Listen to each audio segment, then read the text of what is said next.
Fifth Street morning rush. Marcus Hill is power walking to the day labor corner. Miss it.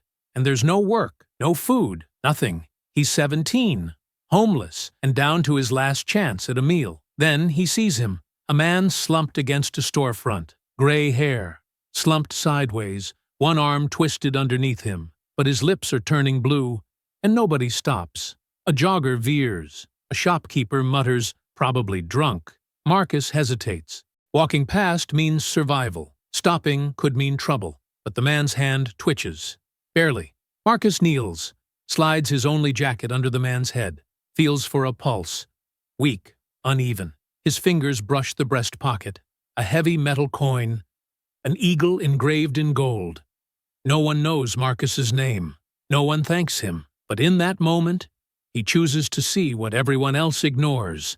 And what happens next will rewrite everything he thought he knew about who he was, and who this man really is. The morning chill crept through Marcus's thin tent walls as his eyes opened to another day. Above him, cars and trucks thundered across the freeway overpass, sending tiny vibrations through the ground. He sat up carefully, making sure not to bump his head on the low ceiling he'd come to know so well. With practiced movements, Marcus folded his threadbare blanket into a neat square. Every fold mattered. Keeping things orderly helped him feel like he had some control in a world that often felt chaotic. His stomach growled, reminding him that yesterday's lunch had been his last meal. Through the tent's mesh window, he spotted Ms. Loretta struggling with a can of food outside her shelter. Her arthritic hands trembled as she tried to work the can opener. "Morning, Ms. Loretta," Marcus said softly, ducking out of his tent. "Need some help with that?" The elderly woman's face brightened. "Marcus, you're such a blessing. These old hands just won't cooperate today." He took the can and opener, working them carefully until the lid came free. The smell of beans made his stomach tighten, but he handed it back with a gentle smile. "Here," he said, reaching into his backpack and pulling out his last granola bar. He broke it in half. "Share this with me?" Ms. Loretta's eyes grew moist. "Child, you need to keep your strength up." "So do you," he replied simply, placing half the bar in her weathered palm. As he checked his backpack for the day ahead, he noticed another resident, Tom, fighting with a broken strap on his bag. Without hesitation, Marcus pulled a thread from his hoodie sleeve. "Hold still," he said, kneeling beside Tom's bag. His fingers worked quickly, weaving the thread through the torn fabric until the strap was secure again. "Thanks, man," Tom said. "You didn't have to do that." Marcus shrugged. "We look out for each other, right?" He shouldered his own backpack, thinking about the day labor spot 6 blocks away. If he hurried, he might make it in time to get picked for work. The thought of school flickered through his mind. Algebra problems and history books seemed like distant dreams now. He kept that hope tucked away, safe and private, like a precious photograph you can't risk getting damaged. Stepping onto the busy sidewalk, Marcus joined the flow of morning commuters. Business suits and coffee cups rushed past him as he became just another face in the crowd, invisible in the early morning bustle of the city. The sun climbed higher as Marcus quickened his pace down 5th Street. His worn sneakers slapped against the pavement in a rhythm that matched his racing thoughts. The day labor spot was still 3 blocks away, and he could already see the crowd gathering on the corner. If too many men showed up before him, the contractors would fill their trucks and leave. He weaved between pedestrians, keeping his head down, avoiding eye contact. That was one of the rules he'd learned quickly. Don't draw attention. Be polite, but invisible. Exist without taking up space. A woman in a power suit nearly bumped into him while texting. She jerked sideways without looking up, her coffee sloshing dangerously close to the rim of her cup. Marcus stepped onto the street briefly to give her room, then returned to the sidewalk. 2 more blocks. His stomach had stopped growling, replaced by a hollow ache that felt like it went all the way through him. The half granola bar had been something, but not enough. If he could land a full day's work, maybe loading trucks or cleaning out a warehouse, he might earn enough for a decent meal and still have a few dollars left over. That's when he saw the man. At first, Marcus thought it was just someone sitting against the storefront, taking a break. But the angle was wrong. The man's body slumped awkwardly to one side, his silver hair disheveled, one arm twisted beneath him in a way that looked painful. Marcus's feet slowed. The man wore an expensive-looking dark suit, the kind Marcus had only seen on businessmen rushing to their office buildings. His shoes were polished leather, not a scuff mark visible. But his face was pale, almost gray, and his chest barely moved. People flowed around the man like water around a stone. A young couple glanced down, whispered something to each other, and kept walking. A mother pulled her child closer and hurried past. A jogger swerved wide without breaking stride. Marcus stopped completely, causing a man behind him to grunt in annoyance and shoulder past.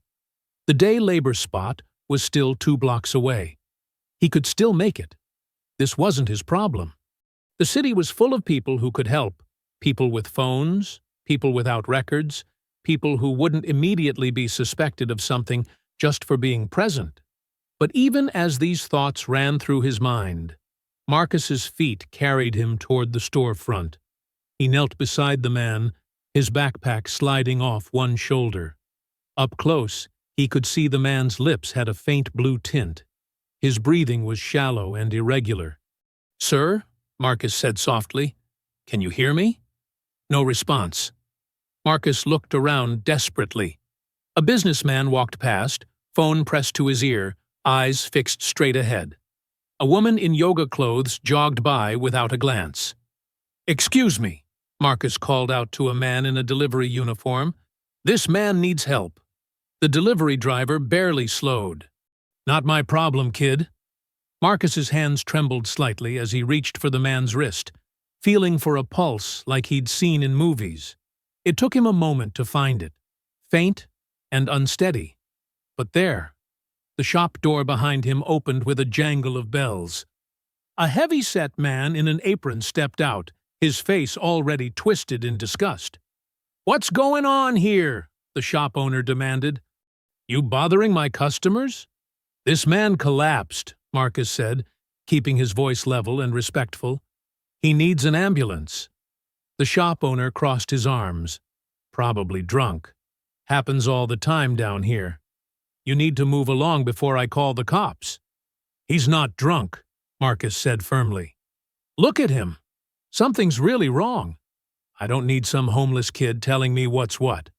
The shop owner's eyes narrowed. "You trying to rob him? That it?"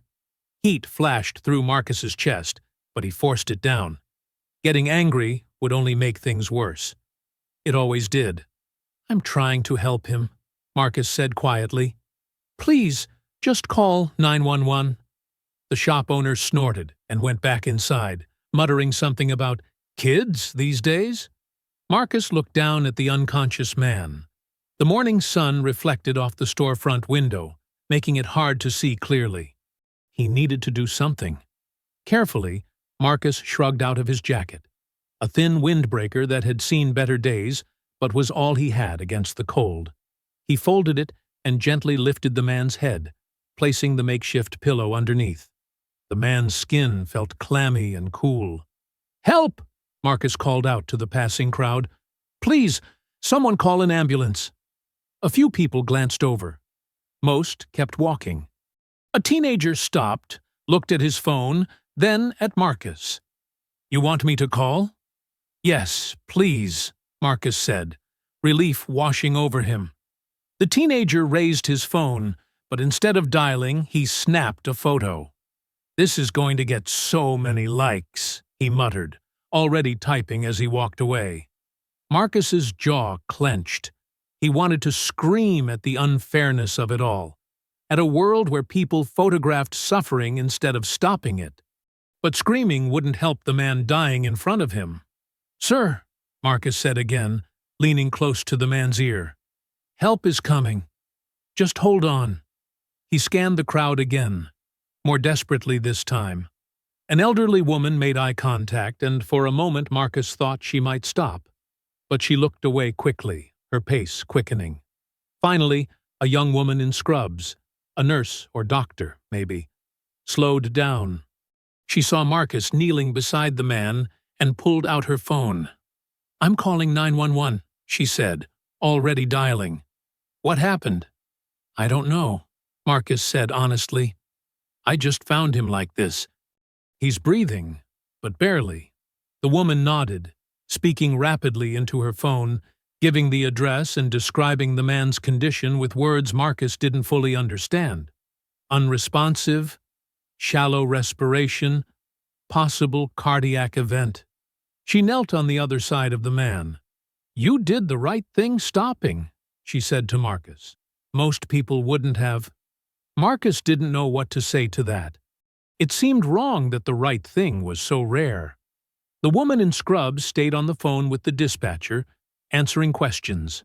Marcus stayed too, one hand resting lightly on the man's shoulder, as if his presence alone could somehow anchor the stranger to life. Time seemed to stretch and compress strangely. Marcus became aware of every detail: the way the man's expensive watch caught the light, the slight wheeze in his breathing, the texture of the concrete beneath Marcus's knees. As they waited, Marcus noticed the man's suit jacket had shifted. Something metallic glinted inside the breast pocket. Without thinking about whether he should, Marcus carefully reached in and pulled out a challenge coin. He'd seen them before, though he didn't know exactly what they meant. Military, he thought. Veterans sometimes carried them. The coin was heavy in his palm, worn smooth at the edges from years of handling. On one side was an eagle. On the other, words too small to read easily in the bright sunlight. Marcus slipped the coin back into the pocket, but not before noticing something else. A folded photograph, its edges softened with age. He pulled it out just far enough to see. A group of soldiers in desert camouflage, arms around each other's shoulders, squinting against harsh sunlight. The man in the center, younger but recognizable, smiled with the easy confidence of someone who had never doubted his place in the world. Marcus carefully tucked the photograph back exactly as he'd found it. These were pieces of a life he couldn't begin to understand, a life of purpose and belonging and service, things that felt impossibly distant from his own existence. The woman in scrubs looked up from her phone. "Ambulance is 3 minutes out," she said. "They're sending a full response team." Marcus nodded, his throat suddenly tight. 3 minutes. He'd already been here at least 10. The day labor spot would be empty by now, the contractors long gone with their crews selected and loaded into trucks. No work meant no food tonight. It meant another day of hunger. Another night lying awake, trying not to think about how empty his stomach felt. But as he looked at the unconscious man, someone's father, maybe, or grandfather, Marcus knew he couldn't have walked past. The cost of stopping was real and immediate, but the cost of walking by would have been something else entirely, something he couldn't afford to lose. Ms. Loretta's voice echoed in his memory from a conversation weeks ago. "You got to hold on to your humanity, baby. That's the one thing they can't take unless you give it up yourself." In the distance, sirens began to wail. The sound grew louder, cutting through the noise of traffic and conversation. People on the sidewalk started to slow, curiosity finally overcoming indifference now that the spectacle had official validation. The woman in scrubs stood, brushing off her knees. "You should probably stay until they get here," she said to Marcus. "They'll want to know what you saw." Marcus nodded again, his mouth dry. Talking to paramedics was one thing, but what if police came too? What if they asked for ID, started asking questions about where he lived, whether he'd touched the man's wallet? The fear was instinctive and learned from hard experience. But he pushed it down. He had stopped because it was right. He would stay because it was right. Whatever came next, he would face it. The sirens grew louder still, echoing off the buildings around them. Marcus knelt beside the unconscious stranger, his jacket still pillowing the man's head, and waited for help to arrive. Red and white emergency lights painted the morning scene in alternating flashes. 2 EMTs jumped out, moving with practiced efficiency as they retrieved their equipment. Marcus stepped back, giving them space to work. The woman in scrubs quickly briefed them. Possible cardiac event, unconscious for at least 15 minutes, shallow breathing. The EMTs nodded, their movements precise and professional. BP's low, the first EMT announced, wrapping a blood pressure cuff around the man's arm. Pulse is irregular. The second EMT gently lifted the man's eyelids, shining a small light. Pupils responsive but sluggish. Marcus watched, still holding his jacket that had cushioned the man's head. His hands felt empty and useless now. The small crowd that had gathered pressed closer, phones raised to record the scene. "Sir, can you hear me?" The first EMT called out loudly while checking vital signs. His hand brushed against the man's coat pocket, and something fell out. A heavy challenge coin that clinked against the pavement. The EMT picked it up, glancing at it quickly. His entire body language changed in an instant. "Oh my God," he whispered, then turned to his partner. "Sarah, look at this." The female EMT leaned over, her eyes widening as she read the ID. She straightened up immediately, her spine stiffening like a soldier coming to attention. "This is General Robert Hale," she said quietly, her voice thick with respect. 4-star general, retired. Marcus didn't fully understand what that meant, but he could feel the shift in energy around him. The EMTs moved with even greater urgency now, their actions taking on an almost ceremonial precision. "Get the cardiac monitor," the first EMT ordered, "and call ahead to Memorial. Tell them who's coming." As they worked, the general's eyes fluttered open. His gaze was unfocused, confused. His hand shot out suddenly, grabbing Marcus's wrist with surprising strength. "Sir?" Marcus said softly, instinctively leaning closer. The general's eyes locked onto Marcus's face. His lips moved, forming words with visible effort. "Don't let them forget the men," he whispered, his voice barely audible. Then his eyes rolled back, and his grip went slack. "BP's dropping," the female EMT announced. "We need to move now." The screech of tires announced the arrival of a police car, its blue lights joining the ambulance's red and white display. 2 officers stepped out, immediately scanning the scene with suspicious eyes. "What's the situation here?" the first officer demanded, his hand resting casually on his belt near his weapon. "Medical emergency," the male EMT replied tersely. 4-star general down. "We're transporting to Memorial." The officer's demeanor changed instantly, but not in the same way as the EMTs. Where the medical team had shown respect, the officers showed suspicion. Their gaze zeroed in on Marcus. "You!" the second officer called out, pointing at Marcus. "Step over here."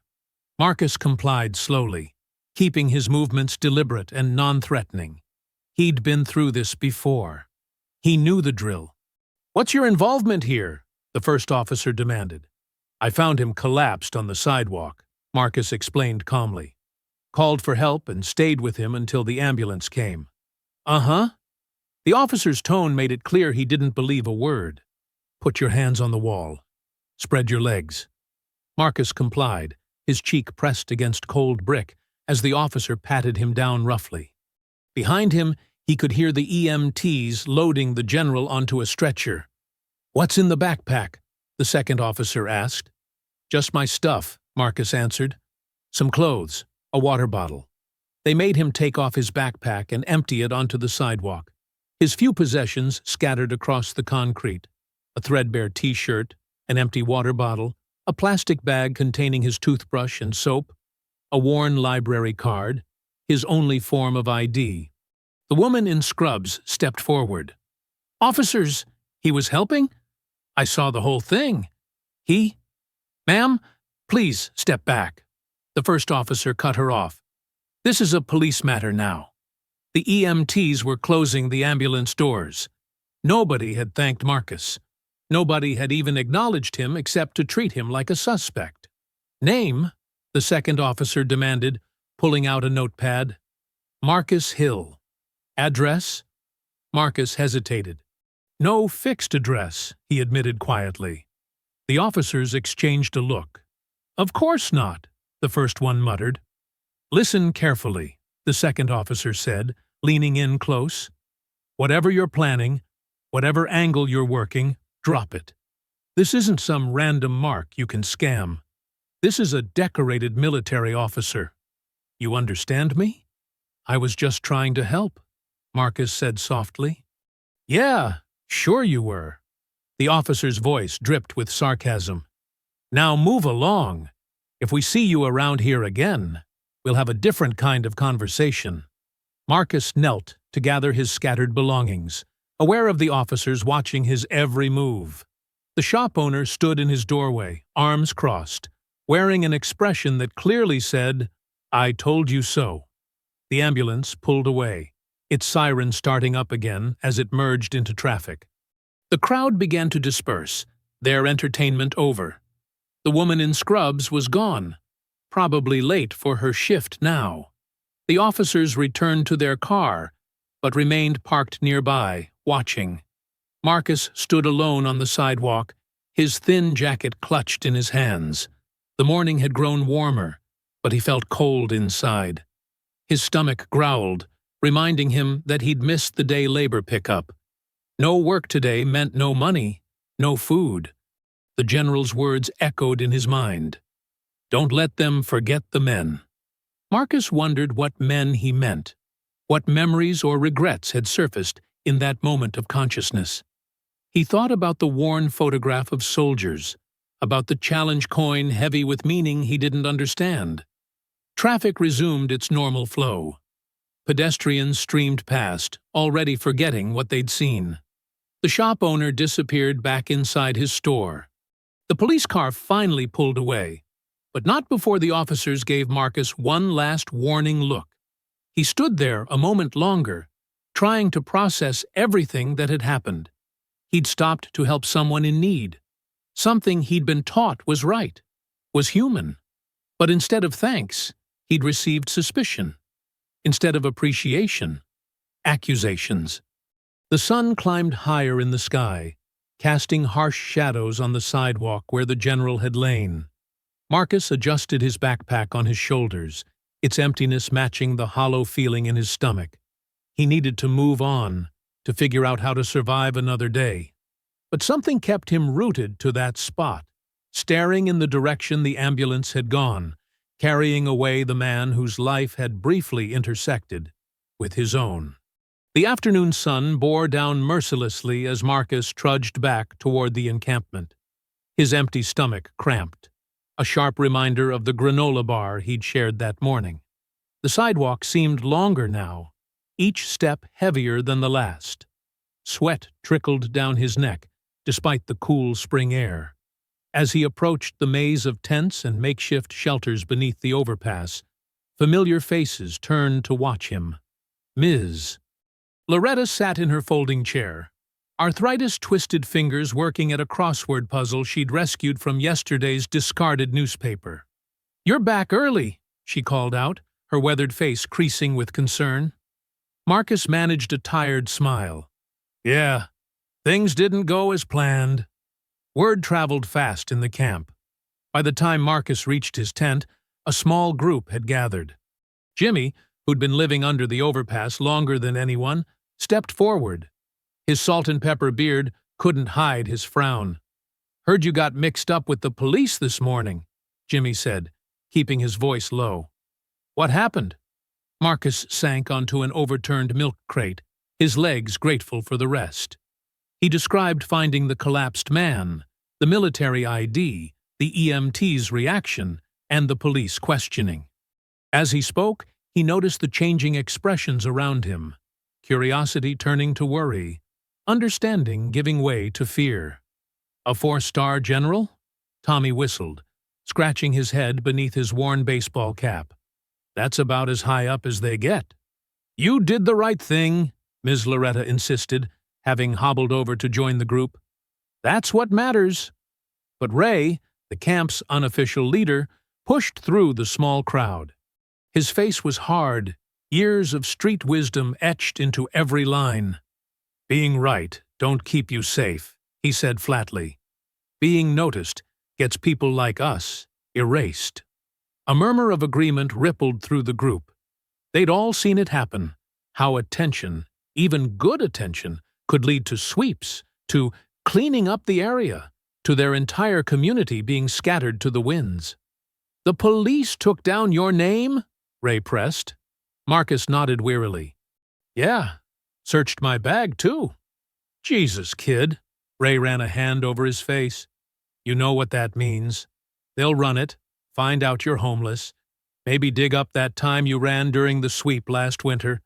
Then we're all tagged as a problem area. The words hit Marcus like a physical blow. He hadn't thought about that day in months. How he'd panicked when the police arrived without warning. How running had seemed like his only option. He'd gotten away, but the guilt of leaving others behind still haunted him. His stomach growled loudly, breaking into his thoughts. The sound drew concerned looks from those nearby. Everyone knew what missing a day's work meant. Here, Ms. Loretta said, pulling a slightly squashed sandwich from her bag. Got it from the church lunch program. Was saving it for later? But you need it more. Marcus started to protest, but she pressed it into his hands. You shared your breakfast, she reminded him. Let me share too. The bread was slightly stale, but Marcus couldn't remember anything tasting better. He forced himself to eat slowly, making it last. Around him, the crowd gradually dispersed, returning to their own struggles and survival routines. As afternoon faded into evening, the first police cruiser rolled past. It moved slowly, deliberately, spotlights sweeping across the tents. Everyone froze, conversations dying mid-sentence. The car passed without stopping, but 15 minutes later, another one came by. Then another. They're letting us know they're watching, Ray muttered darkly. All because of one rich man in a fancy coat. Marcus retreated to his tent as darkness fell. But sleep wouldn't come. The general's words kept echoing in his mind. Don't let them forget the men. What men? The soldiers in that worn photograph? The veterans he sometimes saw at the camp, still wearing bits of their old uniforms like armor? A light rain began to fall, pattering against his thin tarp. Small droplets found their way through worn spots, landing on his face. The sound of traffic overhead mixed with the rain, creating a rhythm that usually lulled him to sleep. But not tonight. He curled tighter around his backpack, using it as both pillow and anchor. The day's events tumbled through his mind. The general's collapse, the EMT's sudden shift from routine to reverence, the police officer's immediate assumption of guilt. He'd tried to do the right thing, to help someone in need, just like others had sometimes helped him. But Ray was right. Good intentions didn't guarantee good outcomes. The rain intensified, and Marcus felt a steady drip developing near his feet. He'd need to find another tarp soon. But those were hard to come by. Everything was hard to come by. The hunger in his stomach had dulled to a familiar ache, but the worry in his mind kept sharp edges. More droplets found their way in, forcing Marcus to shift position. His socks were damp now, and he knew from experience they wouldn't dry properly tomorrow. He'd have to be careful to avoid blisters if he managed to find work. If the police would even let him back in that area. Voices murmured outside. The night watch. Residents who took turns staying alert for trouble. Their hushed tones carried worry tonight, discussing the police drive-bys, wondering if they should start packing up, be ready to move fast if needed. Marcus pressed his eyes shut. trying to block out the sounds, the worries, the doubts. Had he done the right thing? Or had his attempt to help one person put everyone at risk? The general's grip had been so strong, his words so urgent. But what good was remembering the men if it meant forgetting the people right here, right now? A car engine rumbled nearby, different from the police cruisers, deeper and smoother. Marcus might have ignored it, but other sounds followed. Multiple engines, tires on wet pavement, doors opening with expensive-sounding clicks. He opened his eyes as bright headlights swept across his tent, so powerful they turned the blue tarp almost white. The beams held steady, not moving on like the police spotlights had. Through the thin walls of his shelter, Marcus could make out the silhouettes of multiple vehicles, large, boxy shapes that had to be SUVs. The entire camp went silent. Even the night watch stopped talking. In that tense quiet, Marcus could hear steady footsteps approaching, multiple sets, moving with purpose. His heart pounded as the lights continued to flood his tent, making it impossible to hide or pretend he wasn't there. More footsteps joined the first, spreading out with military precision. Through the rain and traffic noise, Marcus heard Ray's voice, tight with tension. "Which one of you is in charge here?" A deep voice answered, calm but carrying absolute authority. "We're looking for Marcus Hill." The SUV headlights cut sharp beams through the misty rain, casting long shadows across the camp. Marcus's heart hammered against his ribs as more vehicle doors opened with precise clicks. Through the translucent walls of his tent, he could make out tall figures moving with fluid coordination. Nothing like the usual stumbling police officers during their sweeps. Whispers rippled through the camp. Some residents melted into the shadows, while others froze in place like startled deer. Ms. Loretta clutched her crossword puzzle to her chest, eyes wide with fear. Ray stood his ground near the camp's entrance, shoulders tense but chin raised. The figures spread out in a practiced formation. Their civilian clothes couldn't hide their military bearing. The way they moved, the perfect spacing between them, the alert stillness of their stance. In the harsh vehicle lights, Marcus counted 20 men, their muscled frames suggesting strength held carefully in check. "Which one of you is in charge here?" A deep voice cut through the patter of rain. Ray stepped forward, his voice steadier than his hands. "I speak for the camp." A tall man with close-cropped hair moved into the light. Despite his casual jacket and jeans, authority radiated from his posture. "We're looking for Marcus Hill." The name hung in the damp air. Marcus felt his mouth go dry. His fingers trembled as they gripped the tense zipper. For a moment, he considered staying silent, letting the darkness swallow him. But that wasn't who he was. Taking a deep breath, Marcus unzipped his tent and stepped out into the rain. "I'm Marcus Hill." 20 pairs of eyes shifted to him. The commanding officer, Marcus was sure that's what he was, studied him with keen interest. "Son, my name is Commander Wilson. We need to talk about what happened this morning." Marcus straightened his spine, trying to match their dignity, despite his soggy shoes and damp clothes. "Is the general okay?" Something like approval flickered across the commander's face. "General Hale is stable and receiving treatment. He specifically asked us to find you." Relief flooded through Marcus, followed quickly by confusion. "Find me? Why?" "Because you did something today that dozens of others wouldn't." Commander Wilson stepped closer, his voice pitched to carry just far enough for those nearby. "You showed courage and compassion when it would have been easier to walk away." Around the camp, tensions began to ease as people realized this wasn't a raid. The SEALs maintained their positions but stood more casually, some even offering slight nods to nervous residents. "General Hale is a decorated 4-star general," Commander Wilson continued. "He's spent his life in service to this country, and today, when he needed help, you were the only one who stopped." That matters to us. Marcus shifted uncomfortably.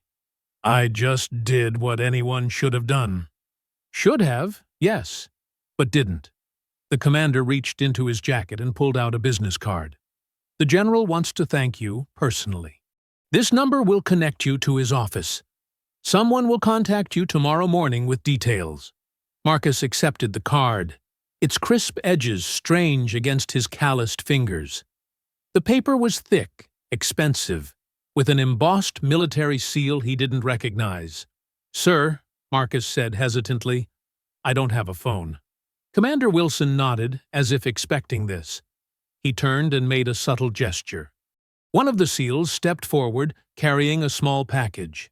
Prepaid phone, the commander explained as Marcus accepted the package. Fully charged, ready to use. Keep it close tomorrow. Ray moved closer, protective instincts warring with cautious hope. You're not here to clear the camp? No, Commander Wilson said firmly. We're here to find someone who showed exceptional character. Nothing more.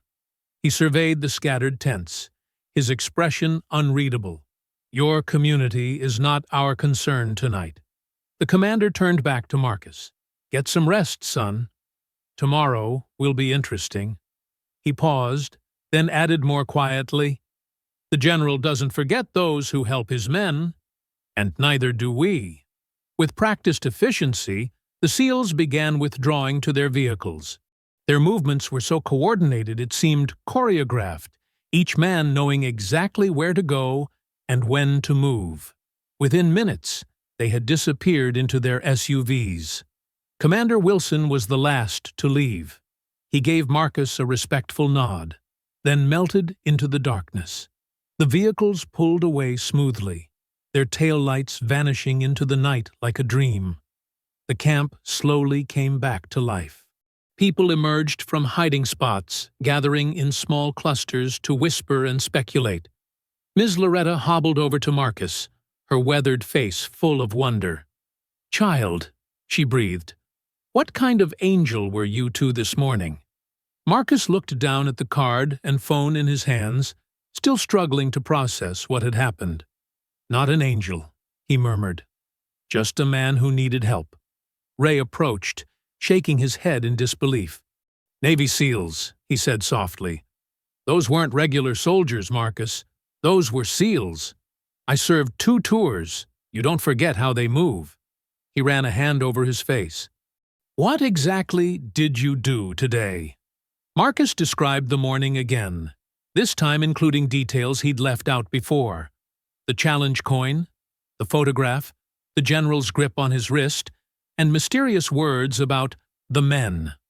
The camp stayed awake long after the SEALs left, too wired to sleep. Some residents were afraid the attention would still bring trouble. Others saw hope in the unexpected visit. A few even laughed about how the mighty U.S. military had come looking for a homeless teenager. Back in his tent, Marcus sat cross-legged on his thin sleeping bag, turning the phone and card over in his hands. The phone was a simple model, but new and clean. The card's paper was so fine it almost felt alive against his skin. Rain continued to drip through his tarp, but Marcus barely noticed. His mind kept returning to the general's face, to those urgent words. Don't let them forget the men. Now, after the SEALs' visit, those words carried new weight. Hours passed. Marcus heard the camp slowly quiet as people returned to their tents. The traffic overhead thinned to occasional rumbles. Still, he sat awake, watching the eastern sky gradually lighten through the gaps in his tarp. Tomorrow would bring something new, something big enough that 20 elite soldiers had come looking for him in the night. For the first time in years, Marcus felt the stirring of real hope, tempered by healthy caution. Whatever was coming, he had chosen this path when he stopped to help a stranger. Now he would see where it led. The phone sat heavy in his palm as the first hints of dawn painted the sky. Marcus hadn't moved all night, keeping vigil with his thoughts as the world slowly turned toward morning. Morning crept over the tent city, painting the underside of the freeway in pale gold. Marcus's eyes felt gritty from lack of sleep. He'd dozed off just before dawn, the prepaid phone still clutched in his hand, only to jerk awake an hour later when a truck backfired nearby. The camp was already stirring. The morning routine hadn't changed. People lined up for the public restrooms down the block. Others packed their belongings before police patrols began. But today felt different. Glances followed Marcus as he emerged from his tent, some curious, others worried. Ms. Loretta waved him over to her usual spot. She'd saved him half a coffee from somewhere, the paper cup dented but still warm. "You look like you've seen a ghost," she said, patting the concrete barrier beside her. "Those men last night. That was something else." Marcus accepted the coffee gratefully. "Thank you, Ms. Loretta. I still can't believe it happened." "When's the last time you ate, child?" He had to think about it. "Yesterday morning, I guess." She clicked her tongue and dug through her carefully organized belongings, producing a package of crackers. "Can't meet important people on an empty stomach." The crackers were stale, but Marcus ate them slowly, savoring each bite. Around him, the camp buzzed with speculation. Ray paced nearby, occasionally glancing at Marcus with a mixture of pride and concern. "You got a working phone?" Marcus asked Ms. Loretta. His new prepaid phone wouldn't activate until 8 o'clock, according to the package. She handed over her ancient flip phone. 7 minutes left this month. Use them wisely." Marcus dialed the number on the business card exactly at 8. A crisp female voice answered immediately, as if expecting his call. "Mr. Hill, please hold for Lieutenant Cooper." His hand trembled slightly as a new voice came on the line. "Marcus Hill. Good morning. A car will pick you up at 1000 hours. That's 10 a.m. at the bus stop on Maple and 4th. Wear what you have, but try to be as presentable as possible. The General is looking forward to meeting you." "Yes, sir," Marcus managed. "Thank you." He had 2 hours. The nearest public restroom was 3 blocks away, attached to a park that turned a blind eye to homeless people washing up early in the morning before families arrived. Ray caught up with him as he gathered his few toiletries. "Marcus, listen. I know this seems like a miracle, but be careful. Sometimes attention from powerful people isn't what it seems."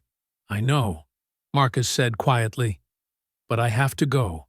Maybe something good could come from this. Not just for me." Ray's expression softened. "You're a good kid. Too good for this place." He pressed something into Marcus's hand, a small comb missing several teeth. "Found it last week, cleaned it up. Might help you look sharp." Marcus's throat tightened. "Thanks, Ray." The public restroom was empty when he arrived, its fluorescent lights harsh against the gray walls. Marcus scrubbed his face and hands with cold water and thin pink soap from the dispenser. He did his best to wash his shirt in the sink, wringing it out and putting it back on damp. The comb helped somewhat with his hair. In the spotted mirror, he studied his reflection. A tall, lean teenager looked back at him, dark skin clear despite rough living, eyes tired but steady. His clothes were worn but clean now, his bearing straight despite everything. His mother's voice echoed in his memory. "Dignity's free, baby. Carry it like a crown." Back at the camp, he found people had gathered to see him off. Ms. Loretta hugged him fiercely. Others offered quiet words of encouragement or warning. Someone had found a plastic bag for his few possessions. The bus stop on Maple and 4th stood in front of a boarded-up deli. Marcus arrived 15 minutes early, heart pounding.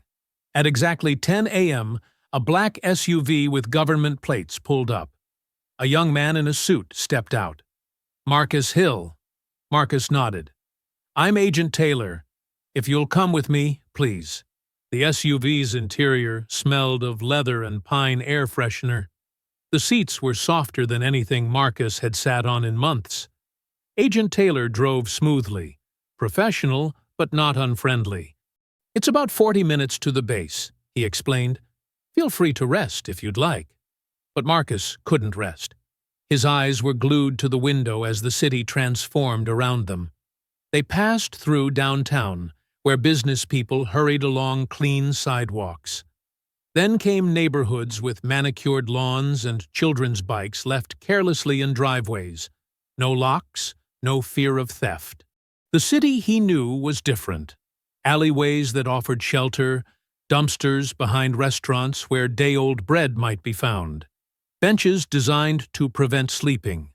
Walking everywhere, you learned which stores would let you use their bathroom, which corners were safe to rest on. Now the streets blurred past at driving speed, and Marcus realized how small his world had become. He'd walked these same roads countless times, but never seen them from this height, this speed, this remove. The distance felt both literal and symbolic. They passed the day labor corner where he should have been yesterday. Men still gathered there, hoping for work. Marcus watched them disappear in the side mirror, feeling suddenly untethered from his usual life. Agent Taylor maintained a respectful silence as they left the city proper, entering areas Marcus hadn't seen in years. They passed subdivisions, strip malls, and finally open land. Signs for the military base began appearing. "First time on a base?" Taylor asked. "Yes, sir." "Try to relax. Everyone's looking forward to meeting you." The base's entrance loomed ahead, a guard station, thick walls, razor wire glinting in the morning sun. Marcus's palms were sweating. He wiped them carefully on his jeans, trying to steady his breathing. The guard checked Taylor's credentials and waved them through. They drove past neat buildings, perfectly maintained lawns, and soldiers going about their duties. Everything looked ordered, purposeful, secure. The SUV pulled up to a low white building with a flagpole out front. Agent Taylor put the car in park and turned to Marcus. "Ready?"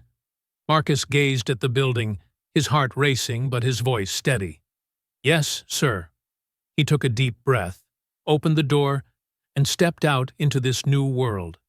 The recovery room smelled of antiseptic and fresh linens.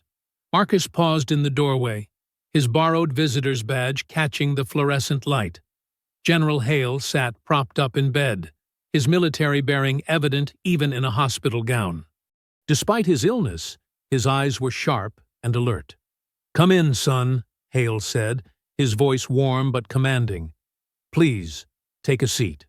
Marcus moved carefully to the chair beside the bed, conscious of his damp clothes and worn shoes against the pristine hospital floor. A monitoring machine beeped steadily in the background. "I understand I owe you my life," Hale said, studying Marcus intently. "No, sir," Marcus replied quietly. "Anyone would have helped. But they didn't. I remember enough to know that. Dozens passed by. You were the only one who stopped." Hale adjusted himself slightly, grimacing. "Tell me about yourself, Marcus." Marcus folded his hands in his lap, choosing his words carefully. "I'm 17, sir. I've been on my own for about 8 months now. Before that, I was with my mother until she—" He paused, swallowed. "Until she passed. We'd been staying in shelters off and on for a few years. And school? I was in 11th grade when I had to leave. I tried to keep going, but without an address." Marcus shrugged slightly. "The school said they couldn't keep me enrolled." Hale nodded, his expression thoughtful. "Yet yesterday, when you saw someone in trouble, you stopped. Even though helping me cost you a day's work. Even though the police gave you grief for it. It was the right thing to do, sir." "The right thing," Hale repeated softly. "You know, in my 40 years of service, I've found that phrase, 'the right thing,' gets used a lot. But doing the right thing? That's rarer than you'd think." He reached for a folder on his bedside table. "I've been making some calls." Marcus sat quietly, his heart beating faster but maintaining his composed exterior. "There's a youth leadership initiative," Hale continued, "funded through military outreach. It provides housing, education completion, and career development. I'd like to recommend you for immediate placement." The hope that bloomed in Marcus's chest was almost painful. He forced himself to breathe steadily. "Additionally," Hale said, "we can arrange temporary housing today. Get you somewhere safe while the paperwork processes." He pulled out several documents. "I know it's a lot to take in." "Why?" Marcus asked, the question slipping out before he could stop it. "Sir," he added quickly. Hale's expression softened. "Because you showed character when it mattered. Because you have dignity despite circumstances that strip dignity away from most people. Because," he paused, seeming to choose his words carefully. "Because I've spent my life in a system that claims to value integrity above all else, yet too often looks past people like you." A nurse appeared in the doorway with a clipboard, but Hale waved her away. "A few more minutes, please." He turned back to Marcus. "I'm not offering charity. I'm offering opportunity. There's a difference." "Yes, sir," Marcus said. "I understand. Do you have questions?" Marcus straightened slightly. "The others in the camp, some are veterans. They served. They deserve help more than I do." Hale's eyebrows rose slightly. "We'll get to them. But right now we're talking about you. You're 17, son. You should be worrying about homework and prom dates, not where you'll sleep or if the police will sweep your tent away." He held out the papers. "This is a chance, not just for housing and school, but for a future. Will you take it?" Marcus accepted the documents with steady hands. They felt heavy with possibility. A different nurse entered, carrying a duffel bag. "The items you requested, General." "Ah, yes, thank you." Hale gestured to the bag. "Clean clothes, some basics. There's a bathroom down the hall where you can change before you leave with Lieutenant Cooper. He'll handle the housing arrangements." Marcus stood, clutching the papers and bag. "Thank you, sir. I don't know how to—" "Thank me by succeeding," Hale interrupted gently. "Show them what I already see in you." A knock at the door signaled Lieutenant Cooper's arrival. "Ready, Mr. Hill?" Marcus nodded, then turned back to Hale. "Sir? What you said yesterday, about not letting them forget the men—" "We'll talk about that soon," Hale promised. "For now, focus on getting settled." In the bathroom, Marcus changed into the new clothes. Simple but clean jeans, a fresh t-shirt, new socks, and sturdy sneakers. His old clothes went into the duffel bag. In the mirror, he looked like a different person. No, he looked like himself, but without the wear of the streets visible on his exterior. Lieutenant Cooper waited patiently in the hallway. "The housing office has space ready. It's temporary, but it's safe and private.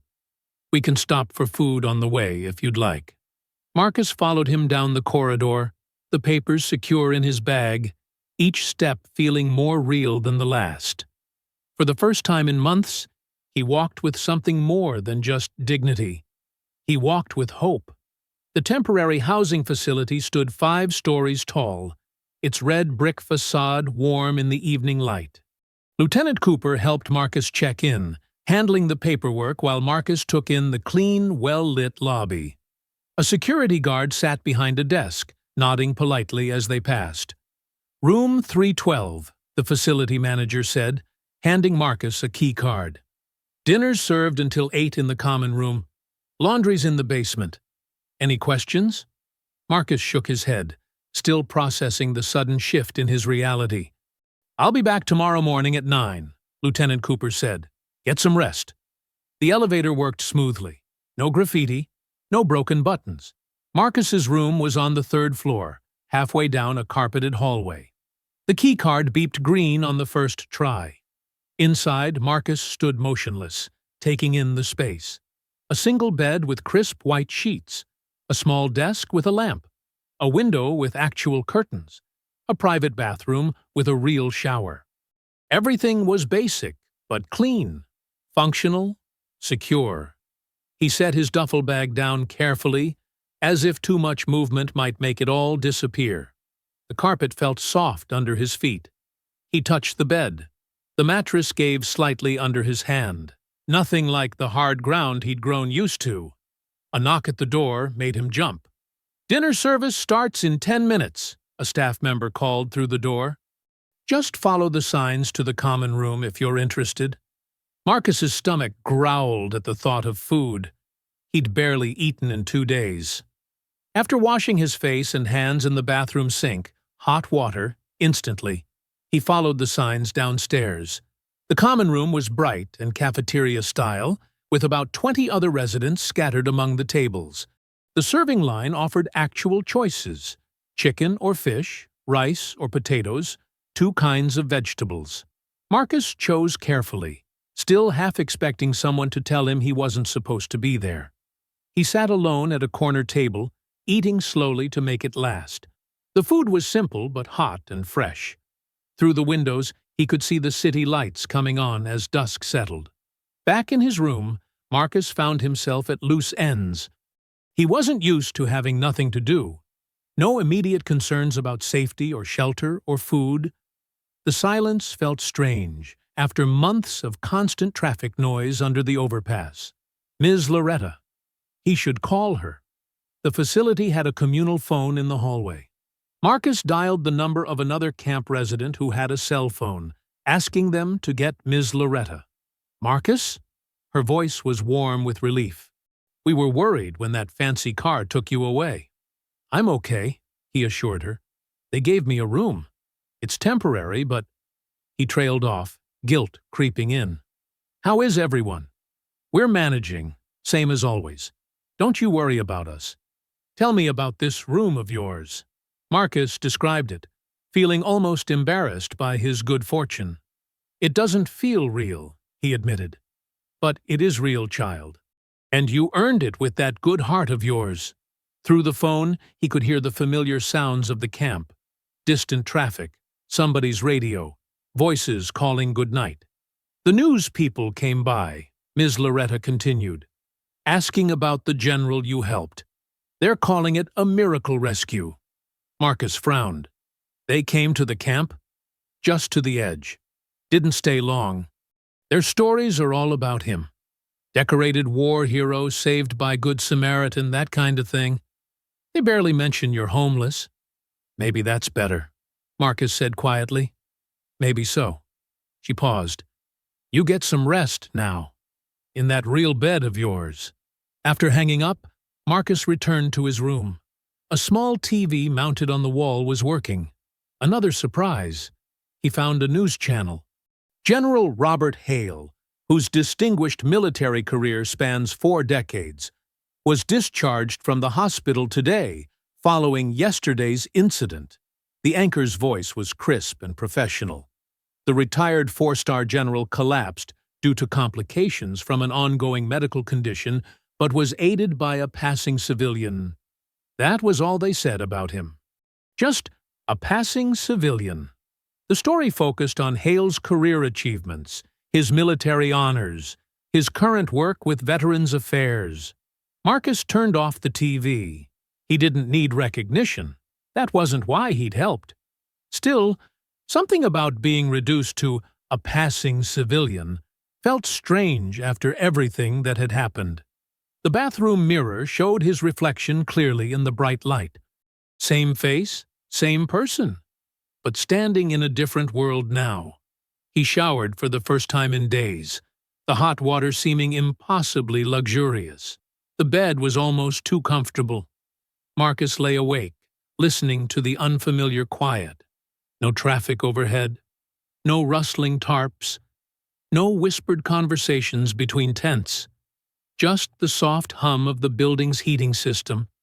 He thought about Ms. Loretta sleeping on her collection of flattened cardboard, about the veteran who'd lost his leg, who always positioned his tent to block the wind from the elderly residents, about the teenage girl who'd arrived last week, scared and alone. But for the first time in months, he didn't have to worry about them tonight. He could just rest. Maybe this was what doing the right thing felt like when it finally paid off. Not fame or recognition, but simple safety. A chance to breathe. Marcus pulled the clean blanket up to his chin. Tomorrow would bring meetings and paperwork, decisions and changes. But tonight, in this moment, he had a locked door, a full stomach, and a soft bed. Tonight, kindness had given him shelter. The leadership program's office occupied the ground floor of a gleaming downtown building. Marcus arrived 15 minutes early, wearing the new clothes provided by the military outreach team: dark slacks, a blue button-down shirt, and shoes that didn't have a single scuff mark. Lieutenant Cooper accompanied him, offering quiet encouragement. "Just be yourself," he said, as they approached the glass doors. "That's what got you here." The lobby smelled of coffee and fresh paint. A receptionist smiled warmly, directing them to a conference room where other candidates were already gathered. Marcus counted 6 others, all in similar business casual attire, though their clothes looked more lived-in than his. "Welcome, everyone," the program administrator began, her pearls catching the fluorescent light as she distributed folders. "We're so excited to have you all here for orientation." Marcus opened his folder, carefully reviewing each page. Application forms, health insurance paperwork, housing arrangements, educational assessments. The stack represented everything he'd dreamed of. Structure, stability, a chance. The administrator highlighted the program's success stories, showing slides of previous participants in caps and gowns, in offices, in military dress uniforms. "Many of our graduates go on to serve in various leadership capacities," she explained. "Some join the armed forces, others enter public service or the private sector." During the break, staff members circulated, chatting with candidates. Several approached Marcus, their interest obvious. "We saw the news about General Hale," one counselor said. "Such an inspiring story." "The General's Recovery Fund has received substantial donations," another mentioned. "The veteran community really rallied around him." Marcus nodded politely, uncomfortable with the attention. He hadn't helped Hale for recognition or rewards. The man had needed help. It was that simple. As the morning progressed, he noticed subtle shifts. Staff members who had been effusive earlier now gave brief, professional responses. Conversation stopped when he entered the break room. A secretary quickly minimized her computer screen when he approached her desk to ask for directions to the restroom. During lunch, Marcus sat alone, picking at his sandwich while trying to make sense of the change. Through the conference room's glass wall, he could see 2 staff members in animated discussion, glancing his way repeatedly. The afternoon session focused on background checks and security clearances. Marcus's stomach tightened as the administrator explained the process. "We conduct thorough reviews of all candidates," she said. "This includes criminal records, financial history, and previous addresses." Previous addresses. Marcus thought of the tent beneath the overpass, of the shelters before that, of the times he'd run from police during camp sweeps. Nothing violent, nothing criminal, just survival. His phone buzzed with text messages from news outlets requesting interviews. One offered to tell his inspiring story of redemption. Another wanted to know about his troubled past. He turned the phone face down. Near the end of the day, he overheard 2 staff members talking around a corner. Background check came back. Unfortunate situation. Liability concerns. What about the general's recommendation? Marcus focused on completing his paperwork, his handwriting carefully neat despite his trembling fingers. He wrote down his current address, the temporary housing facility, and left blank spaces for the months before that. Lieutenant Cooper had left for a meeting, promising to return later. The other candidates departed one by one, their orientations complete, their futures seemingly secure. Marcus remained, waiting for final confirmation of his acceptance. The office grew quieter. Staff members began gathering their things, avoiding his eyes. The administrator's heels clicked against the tile as she passed, her smile now careful and contained. "We'll be in touch, Mr. Hill," she said. Thank you for your patience. At 4:45 p.m., his phone rang. The number showed as Leadership Program Administration. Marcus stepped into an empty hallway to take the call. The administrator's voice was professional, practiced. "Mr. Hill, I'm calling regarding your program application," she began. "While we greatly appreciate your interest and acknowledge General Hale's recommendation, we've determined that your acceptance will need to be placed on hold pending further review." The words came like body blows, each one carefully neutral, yet devastating. "Additional background verification is required.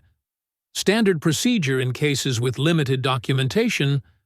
No definite timeline for resolution." Marcus listened silently, his free hand pressed flat against the cool wall for support. When she finished, he managed a quiet, "Thank you for letting me know," before ending the call. Through the wall-length windows, he could see the city continuing its normal afternoon rhythm. People hurrying home from work, buses collecting passengers, life moving forward while his own progress ground to a halt. The new clothes felt stiff and foreign now. The folder of papers in his hand, all those pristine forms and promising documents, suddenly seemed to weigh 100 pounds. The elevator dinged, and Marcus turned, expecting Lieutenant Cooper. Instead, a janitor emerged, pushing his cleaning cart. The man nodded respectfully, then paused, noticing Marcus's expression. "You okay there, son?" he asked kindly. Marcus straightened his shoulders, years of practice helping him maintain his composure. "Yes, sir," he replied. "Thank you for asking." The janitor moved on, and Marcus remained in the hallway, holding his folder of paper promises, waiting for his ride back to temporary housing, trying to understand how quickly hope could evaporate in the face of who he was, or rather, who they thought he was. Marcus stepped off the bus near the freeway overpass, his crisp new clothes now wrinkled from the long ride. The afternoon sun cast harsh shadows across the encampment, but something felt different. People clustered in worried groups, their faces tense. Ms. Loretta hurried toward him as fast as her arthritis allowed. "Marcus, honey, they're trying to take it all away." Bright orange notices plastered every concrete pillar supporting the overpass. Marcus pulled one down, his hands shaking as he read, "Notice of immediate removal. All persons must vacate within 48 hours. Remaining belongings will be disposed of. They showed up right after you left," someone called out, like they were waiting. Marcus walked through the camp, noting how many residents were already packing their meager possessions. Some had simply abandoned their tents, leaving behind the few things they couldn't carry. A mother cradled her crying toddler while trying to fold a tarp one-handed. "Where are we supposed to go?" an elderly veteran asked, his voice cracking. "The shelters are full." Before Marcus could answer, angry voices erupted from the street. A small crowd had gathered, holding hastily made signs. "No more handouts," one read. "Stop playing the race card," declared another. "There he is," someone shouted. "The one who's causing all this." Marcus recognized a local news van pulling up behind the protesters. A reporter jumped out, microphone ready, cameraman in tow. They'd been running segments all day. Troubled youth uses general's goodwill. Questions arise about homeless heroes past. "Mr. Hill," the reporter called out. "Care to comment on allegations that you orchestrated this situation for personal gain?" Marcus stepped between the camera and the camp residents.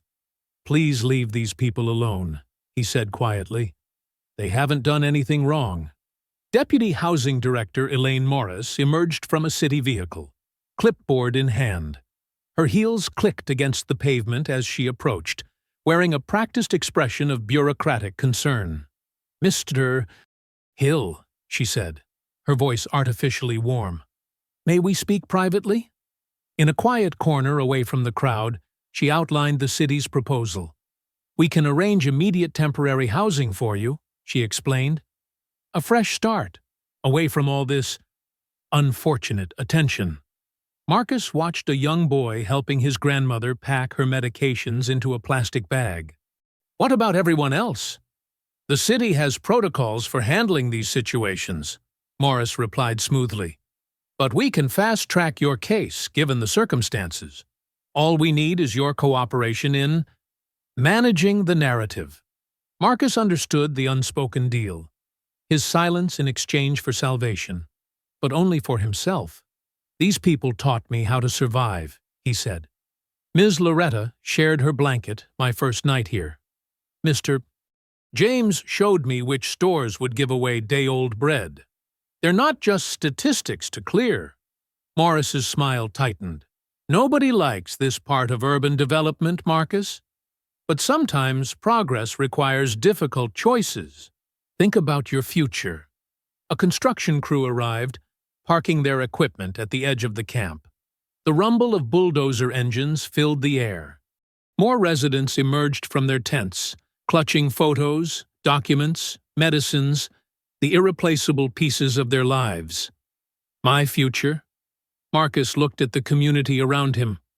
I'm looking at it right now. He walked away from Morris, ignoring her calls to reconsider. The protesters had grown louder, emboldened by the media presence. Someone threw a water bottle, which landed near a child's tent. Marcus picked up the bottle and walked to the front of the camp. Other residents joined him, Ms. Loretta with her cane, Mr. James in his faded veteran's cap, the young mother with her toddler balanced on her hip. They formed a quiet line between their community and the machines sent to destroy it. The bulldozer's engine revved impatiently. Morris consulted with police officers who had arrived to maintain order. Camera crews filmed everything, hunting for the most sensational angle. But Marcus stood his ground, the same way he had stopped for a fallen stranger when others walked past. The same quiet dignity that had impressed a general now radiated through his stance. He wasn't just protecting tents and tarps. He was defending the humanity of people society found it easier to ignore. A reporter thrust a microphone toward him. What are you hoping to achieve here? Marcus kept his eyes on the bulldozer. The same thing everyone wants, he said. A chance to live with dignity. The machines idled menacingly, their shadows growing longer as the afternoon waned. Marcus felt the weight of his community behind him, their trust as precious as the general's recommendation had been. He had lost one future today, but standing here, he was exactly where he needed to be. The protesters chanted, the cameras rolled, the bulldozers waited.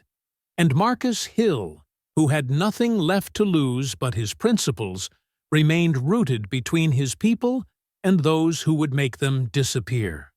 The pre-dawn air felt heavy with dew as Marcus stood at the edge of the encampment. Pink light barely touched the horizon when the first city vehicles rolled in, their headlights cutting through the morning mist. Workers in reflective vests emerged, clipboards in hand, their faces carefully blank. They're starting already, Ms. Loretta whispered, clutching her thin shawl around her shoulders.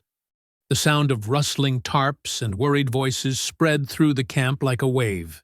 Marcus watched as people began stuffing belongings into trash bags and broken suitcases. A young veteran named Mike paced in tight circles, his breathing sharp and uneven. The man had only been in the camp for 2 weeks, after his PTSD made keeping an apartment impossible. Sir? A woman in a pressed pantsuit approached Marcus. Her badge identified her as Angela Weber from the Housing Authority. Could we speak privately for a moment? Marcus glanced at Ms. Loretta, who was trying to sort through her medications with shaking hands. I need to help. This will only take a minute, Weber insisted, steering him toward a quiet corner near the concrete barrier. Her smile was practiced, professional. We've reviewed your situation, and I have good news. She pulled out a folder, speaking in low tones. We can process emergency housing vouchers for individual cases that meet certain criteria. Your recent publicity has created some unique opportunities. Marcus watched as a mother tried to calm her crying toddler while simultaneously packing their tent. The child's tears seemed to echo across the camp. "We have an immediate placement available," Weber continued. "Private room, shared kitchen, case management services. We could have you moved in by this afternoon." She paused meaningfully. "Of course, we'd need your cooperation in managing the broader situation here. A smooth transition would be best for everyone." The meaning was clear. Take the offer, walk away, stay quiet. More city vehicles arrived. Workers began marking tents with bright orange X's. Mike's pacing grew more frantic as they approached his shelter. "What about them?" Marcus asked, nodding toward his community. Weber's expression shifted to practiced sympathy. "Standard protocols will be followed. The city has resources." "The shelters are full," Marcus interrupted quietly. "The wait lists are months long. You know that." "This is an opportunity for you, Marcus," Weber pressed. "A fresh start. Don't let misplaced loyalty hold you back." Across the camp, Ms. Loretta stumbled, trying to lift her bag.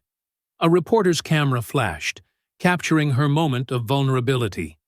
Marcus straightened his shoulders.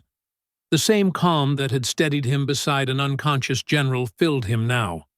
"It's not misplaced loyalty," he said. "It's human dignity. And it's not just for some of us." Weber's smile tightened. "I hope you understand what you're turning down."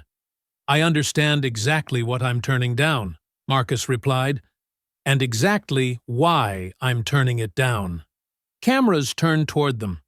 Reporters who had been hovering at the edges moved closer, sensing a story.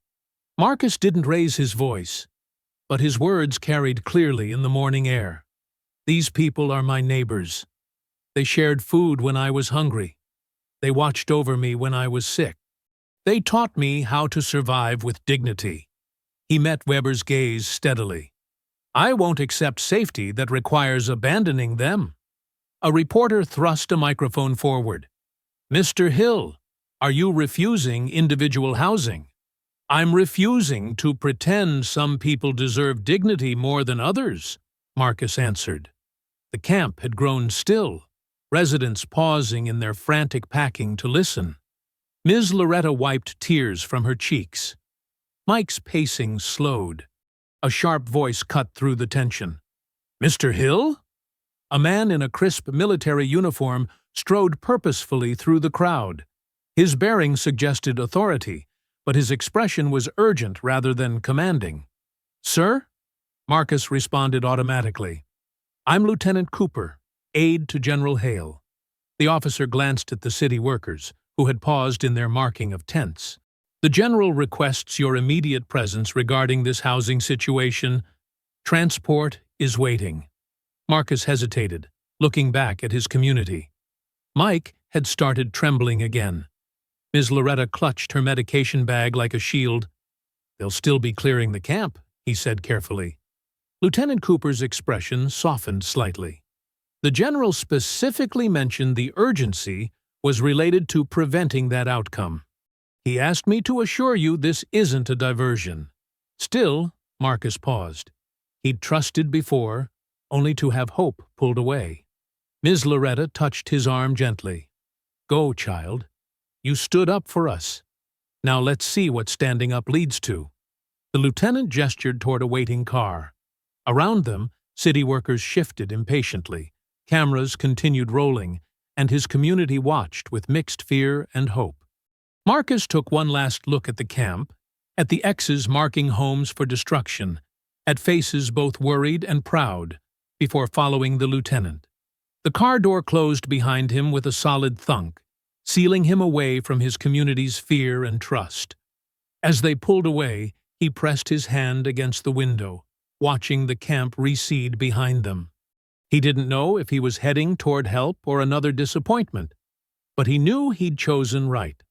Some prices were too high, even for safety. The government building's hallways felt impossibly clean and quiet after the chaos of the morning.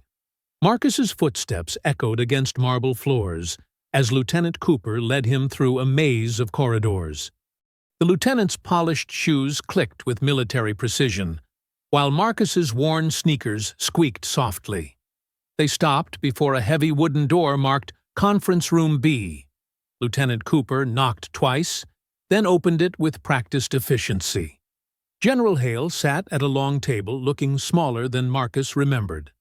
The morning light through tall windows cast shadows under his eyes, highlighting the toll of recent weeks. Still, his posture remained military straight, his gaze sharp and focused. "Marcus," the general said warmly, gesturing to a nearby chair. "Thank you for coming." Marcus sat carefully, noticing how Hale's hand trembled slightly as he reached for a glass of water. The room felt too large, too formal for just the two of them. "I owe you several explanations," Hale began, "and an apology." Marcus started to protest, but Hale raised his hand. "Please, let me speak plainly, while I still can." He pulled a thick folder closer. "What you're seeing at the camp, the sudden urgency to clear it, the withdrawn opportunities, the media spin, it's not random. It's panic." He opened the folder, revealing spreadsheets and documents. 5 years ago, Congress allocated substantial funding for veterans' housing and support services. Money meant for places exactly like your encampment, where we know at least 30% of the residents are veterans. Marcus thought of Mike, still pacing anxiously back at camp, of others who never spoke about their service, but woke screaming some nights. "The funds were diverted," Hale continued, his voice tightening. "Shifted through shell programs, fake initiatives, ghost facilities, millions meant for housing and support, disappearing into private pockets." He pushed a document forward. Marcus saw columns of numbers, highlighted transfers, official stamps. "I started investigating quietly 2 years ago. The more I uncovered, the more resistance I met. Sudden budget reviews, lost paperwork, transferred staff." Hale's hand shook more pronouncedly as he reached for his water. "The day you found me, I wasn't just walking. I'd been gathering final proof from a contact at the Veterans Center, pushing too hard, despite my doctor's warnings. The stress triggered an episode." Marcus remembered the photograph he'd seen in Hale's coat. "The men in the picture, my unit in Afghanistan." Hale nodded. 3 of them lived in encampments like yours last year. 2 still do. The system they fought for failed them completely." His voice cracked slightly. "I failed them. But you're trying to fix it," Marcus said quietly. "Yes, but carefully, quietly, too carefully perhaps. Then you stopped to help a stranger, when everyone else walked past." Hale smiled tiredly. "You forced visibility, made the story public before they could bury it again.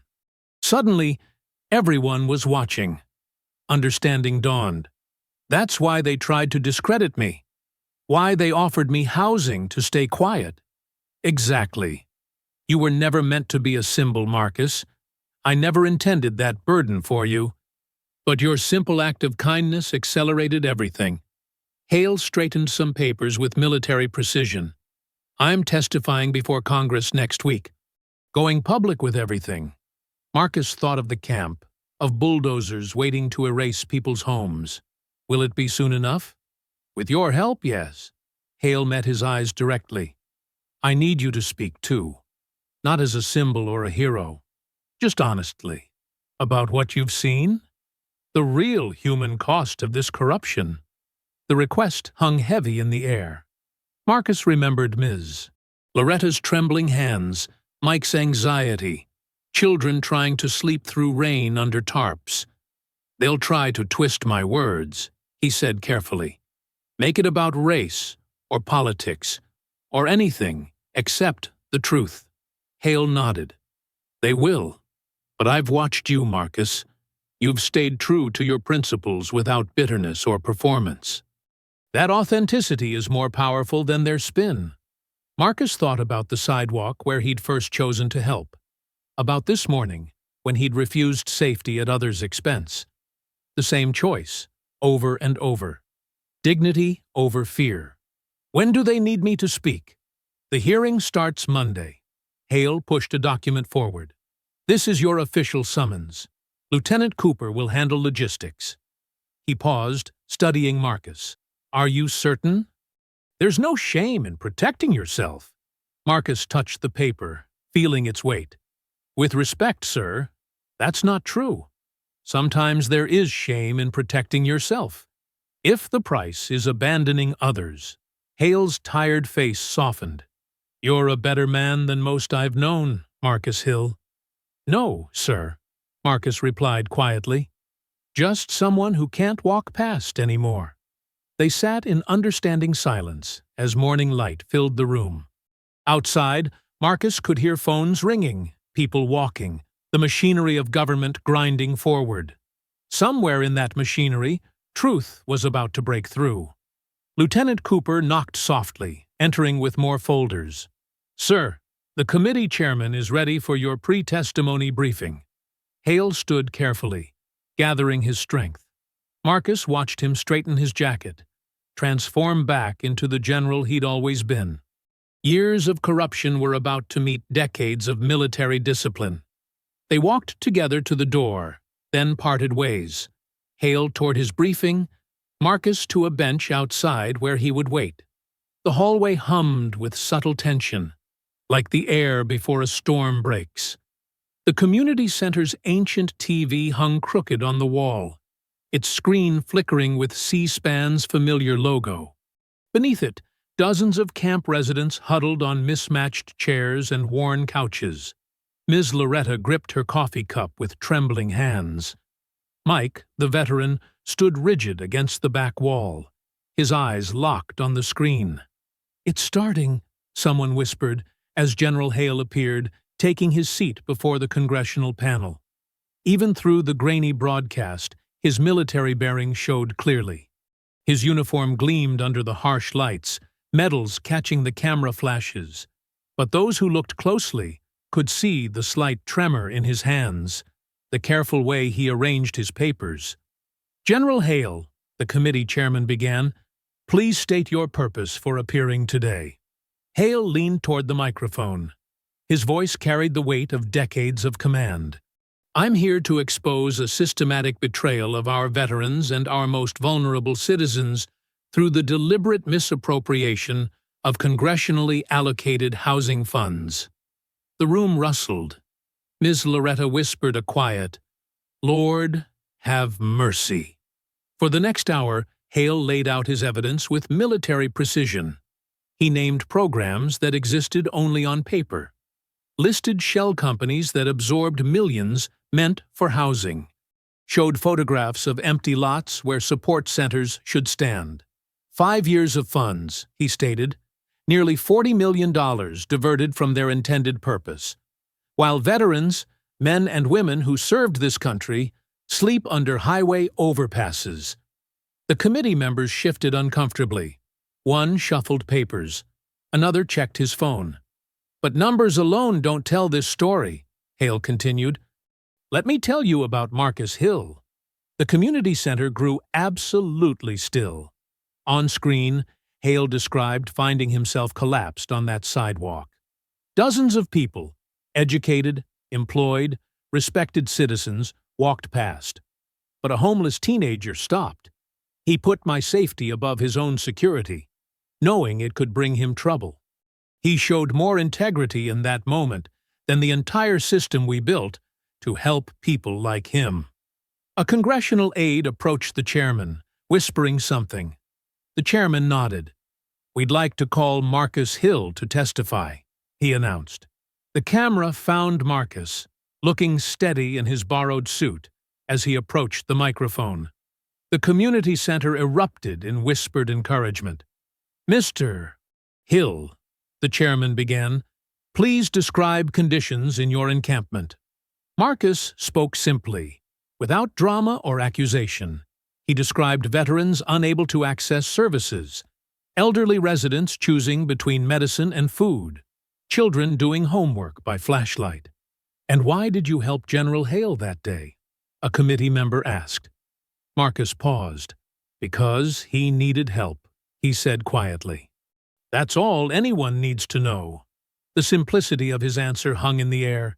Even the chairman looked momentarily disarmed. The testimony continued into afternoon. Experts were called. Questions flew. But the tide had turned. The story could no longer be buried or spun. By 4 o'clock, breaking news banners flashed across the screen. An emergency injunction had been filed. The camp removal was halted pending full investigation. Federal auditors were being dispatched. The community center erupted. Ms. Loretta wept openly. Mike's military stance finally relaxed. Someone found coffee and donuts. The ancient TV continued broadcasting, but few were watching now. Through the windows, they could see news vans arriving, reporters setting up cameras. But this time, the story they told would be different. Not about charity or miracles or feel-good moments. About accountability. About systems failing the people they promised to protect. About change finally coming. Forced by truth spoken plainly. The sun was setting when Marcus's borrowed car pulled up outside. He stepped out, still wearing the suit, but with his tie loosened, looking drained but steady. The camp had gathered to meet him. Someone started clapping. Then another person joined in. Soon the sound echoed off the concrete overpass, not just applause, but recognition. Of one of their own who had spoken truth to power and made it listen. Ms. Loretta hugged him fiercely. Mike offered a sharp military salute. Others simply nodded, their relief evident. They could stay. Not forever, perhaps, but long enough for real change to begin. Marcus accepted their thanks quietly, then slipped away to his tent. He sat on his thin mattress, still in his suit, listening to the familiar sounds of the camp at dusk. Generators humming, children playing, fragments of conversation and laughter. A reporter's voice drifted from somewhere nearby. In a remarkable day of testimony, decades of systemic neglect were exposed. Marcus closed his eyes, remembering the sidewalk where it all began. One choice, made without hesitation. Help someone who needs it. That's all anyone needs to know. Morning sunlight glinted off the metal construction fencing that now enclosed the former tent city. The steady rhythm of hammers and power tools filled the air where silence and uncertainty once ruled. Marcus stood at the edge of the site, clipboard in hand, watching crews install the first row of temporary housing units. These weren't the flimsy trailers he'd feared. Each unit came equipped with proper heating, running water, and enough space for basic dignity. They would serve as transitional homes while permanent buildings rose behind them, ensuring no one would return to sleeping rough. "Mr. Hill?" a city worker approached, hard hat in hand. "We need your sign-off on the family unit placements." Marcus nodded, studying the layout diagram. He'd insisted larger units be positioned near the community kitchen area, making it easier for parents with young children. "Ms. Loretta's unit needs to be ground level," he pointed out. "Her arthritis won't handle stairs." The worker made the notation without argument. That was new. Officials actually listening.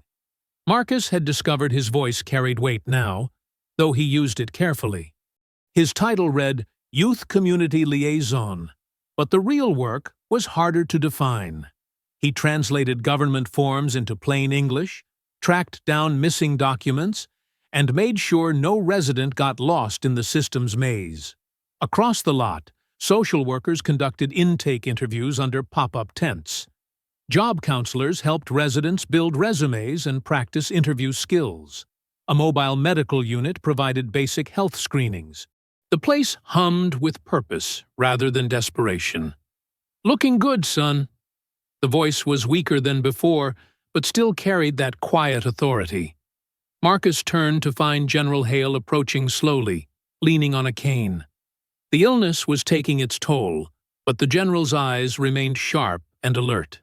"Sir," Marcus straightened instinctively. "I didn't know you were visiting today. Had to see it for myself." Hale surveyed the construction. "Quite a change from 6 weeks ago." Marcus nodded. The transformation still felt surreal sometimes. "The leadership program called yesterday," he said. "They've officially cleared my acceptance. No conditions. As they should." Hale's approval was evident. "Though I suspect you're learning more out here than any program could teach." He wasn't wrong. Marcus had discovered skills he never knew he possessed: mediating conflicts, organizing resources, building trust between worlds that rarely connected. The work exhausted him, but it felt right in a way nothing else had. A commotion drew their attention. 2 residents were arguing with a contractor, voices rising. Marcus excused himself and headed over. He recognized the issue immediately: miscommunication about storage space allocation. "Let's break this down," he said calmly, stepping between them. He'd learned to address problems directly while diffusing tension. Within minutes, he'd helped them reach a workable compromise. The contractor left satisfied. The residents felt heard. "That's the 3rd dispute you've handled today," noted Sarah Williams, one of the social workers. "You have a gift for this." Marcus shrugged. "I just remember what it feels like, not being listened to." He checked his watch and headed to the community center trailer. The afternoon would bring more challenges: helping residents navigate paperwork, coordinating with city departments, ensuring construction stayed on schedule. But first, he had his weekly meeting with the housing transition team. Deputy Director Morris was there, looking uncomfortable as always. She'd been forced to implement actual changes after the congressional hearing, though her smile remained stiff. Other officials filled the small space, along with resident representatives Marcus had helped select. "The permanent housing plans are proceeding on schedule," Morris reported. "We expect groundbreaking within 3 months." "And current residents will have first claim on units," Marcus confirmed, making sure it was noted in the minutes. "As agreed," Morris replied tightly. The victory felt small, but significant. After the meeting, Marcus walked the perimeter of the construction site. Where tents had once huddled beneath the overpass, foundation markers now dotted the ground. Real walls would rise here soon, proper homes built to last. A young boy ran past, chasing a soccer ball. His mother called after him in Spanish, then smiled apologetically at Marcus. 6 weeks ago, she'd been too afraid to make eye contact with anyone. Now she stood straighter, more secure. The transformation wasn't just in the physical space, Marcus realized. It was in the people themselves, fear giving way to possibility, shame replaced by dignity.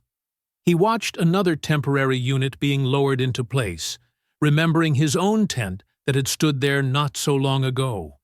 General Hale was right. This was an education no program could provide. Every day brought new challenges, but also new proof that change was possible. Not through miracles or charity, but through persistent work and refusing to look away from truth. The autumn sun cast long shadows across the new community center's entrance as Marcus arrived just after dawn. The building stood proud, not luxurious, but solid and welcoming, with large windows that caught the morning light. A simple banner hung above the door: "Grand Opening Today." Marcus tugged at the collar of his button-down shirt, still unused to anything dressier than his old hoodie. People would start arriving soon for the opening ceremony, but right now, the quiet felt right.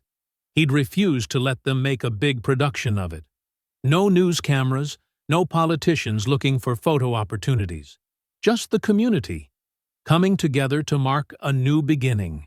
Movement caught his eye. A thin boy, maybe 14, hovering near the side of the building. His clothes were worn but clean, the way people dressed when they were trying to hide being homeless. Marcus recognized that careful effort to blend in, to avoid drawing attention. He'd perfected it himself not so long ago. The boy startled when he noticed Marcus watching, ready to bolt. Marcus stayed where he was, keeping his posture relaxed and open. He pulled an apple and granola bar from his bag. He still carried extra food, old habits dying hard. "Breakfast?" Marcus offered, his voice casual. "They won't start serving inside for another hour." The boy hesitated, hunger warring with suspicion. Marcus set the food on the bench beside him and looked away, giving the kids space to decide. After a long moment, quick footsteps approached. The boy snatched the food and retreated to a safer distance, but didn't run. "I'm Marcus," he said quietly, still not looking directly at the boy. "I used to sleep under the overpass that was here." The boy paused mid-bite. "For real?" Marcus nodded. "For real. Almost a year. But now you work here?" Disbelief colored the question. "Something like that." Marcus finally turned to meet the boy's gaze. "What's your name?" A pause. "Tommy. How long you been on your own, Tommy?" The boy's shoulders tensed. "I'm not. I mean, I got places to stay." "Different couch every few nights?" Marcus asked gently. "Running out of friends who won't ask questions?" Tommy's silence was answer enough. Marcus remembered that feeling, options shrinking day by day, pride battling desperation. "It's cold out here," Marcus said. He shrugged off his jacket, the same one he'd used to cushion General Hale's head all those months ago. He'd kept it clean and mended, a reminder of where he'd started. "Here." Tommy stared at the offered jacket. "I don't need—" "I know you don't need charity," Marcus cut in. "But maybe you need to know somebody sees you, really sees you, not just what they want to see." The boy's hands shook slightly as he took the jacket. Inside the building, lights were coming on as staff arrived to prepare for the day. Soon the classrooms would fill with GED students. The counseling offices would open their doors. The kitchen would serve hot meals without judgment. "They really help people here?" Tommy asked, trying to sound tough but not quite managing it. "They do," Marcus confirmed. "But more importantly, they help people help themselves. There's dignity in that." A car door slammed nearby, making Tommy flinch. "I should go." "You should come inside," Marcus countered. "Just to get warm. No one will make you stay or sign anything. But there's coffee, and the kitchen crew makes decent pancakes." Tommy pulled the jacket tighter, wavering. Maybe just for breakfast." Marcus stood, careful not to crowd the boy. "That's how it starts. One small choice at a time." They walked toward the entrance together, Tommy hanging back slightly. Through the windows, Marcus could see the first volunteers arriving, setting up for the day. Ms. Loretta was there, arranging flowers on the front desk.